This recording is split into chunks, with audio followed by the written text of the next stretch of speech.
இன்றைக்கி நாம் ரொம்பவே உதிரி உதிரியாக நல்ல பூ மாதிரி சாஃப்டாக இருக்கக்கூடிய ரவா உப்புமா எப்படி பண்ணலான்னு பார்க்கலாமா? ரவா உப்புமா சாப்பிடாதவங்க கூட இந்த மாதிரி செஞ்சு கொடுங்க, கண்டிப்பாக சாப்பிடுவாங்க. இது உங்களோட ஆல் டைம் ஃபேவரேட் ஒரு பிரேக்ஃபாஸ்ட்டாக இருக்கும். ஸோ எப்படி பண்ணலான்னு பார்க்கலாம். இது பண்ணுறதுக்காக ஒரு கடாயில் 2 டேபிள் ஸ்பூன் அளவுக்கு நெய் சேர்த்துட்டு, ஒரு அரை டீஸ்பூன் அளவுக்கு கடுகு, 1 டேபிள் ஸ்பூன் அளவுக்கு உளுத்தம்பருப்பு போட்டுக்கோங்க. இப்போ இதில் ஒரே ஒரு பெரிய வெங்காயம் கட் பண்ணி போட்டிருக்கேன். ஒரு 10 போல் முந்திரி, இது ஆப்ஷனல் தான், தேவைப்பட்டால் போட்டுக்கோங்க. அப்புறமா கருவேப்பிலை, ஒரே ஒரு பச்சை மிளகாய் போட்டு இதை நல்லா வதக்கி எடுத்துக்கலாம். இது இப்போ கொஞ்சம் வதங்கினதுக்கப்புறமா ஒரே ஒரு மீடியம் சைஸ் கேரட், இதை வந்து குட்டி குட்டியாக கட் பண்ணி வச்சுருக்கேன். இதையும் இது கூட போட்டு நல்லா வதக்கி எடுத்துக்கோங்க. இது வந்து ஒரு 3/4 பாகம் வெந்ததுக்கப்புறமா 1 கப் அளவுக்கு ரவா, இந்த ரவையும் போட்டு இதை நல்லா மிக்ஸ் பண்ணி எடுத்துக்கணும். கிட்டத்தட்ட ஒரு 30 செகண்ட் நீங்கள் மிக்ஸ் பண்ணிங்க அப்படின்னாலே இது நல்லா வறுபட்டு வரும். அதுக்கப்புறமா இதில் தேவையான அளவுக்கு உப்பும் போட்டுட்டு 1/2 கப் அளவுக்கு தண்ணி சேர்த்துக்கோங்க. தண்ணி சேர்த்துட்டு இது ஒரு 5 மினிட்ஸ்லேயே நல்லா கெட்டியாக ஆரம்பிக்கும். அதுக்கப்புறமா நம்ம கிளறி கிளறி கொடுத்துக்கிட்டே இருக்கணும்.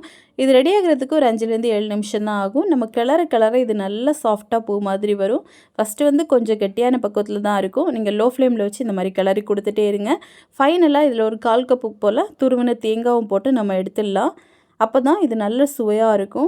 இப்போ அவ்வளோதான், நம்மளுக்கு டேஸ்டியான ரவா உப்புமா ரெடி ஆயிடுச்சு. ஸோ கண்டிப்பாக இதே மாதிரி வீட்டில் ட்ரை பண்ணுங்கள், கமெண்ட்டும் பண்ணுங்கள். நம்ம சேனலையும் சப்ஸ்கிரைப் சப்போர்ட் பண்ணுங்கள். தேங்க்யூ.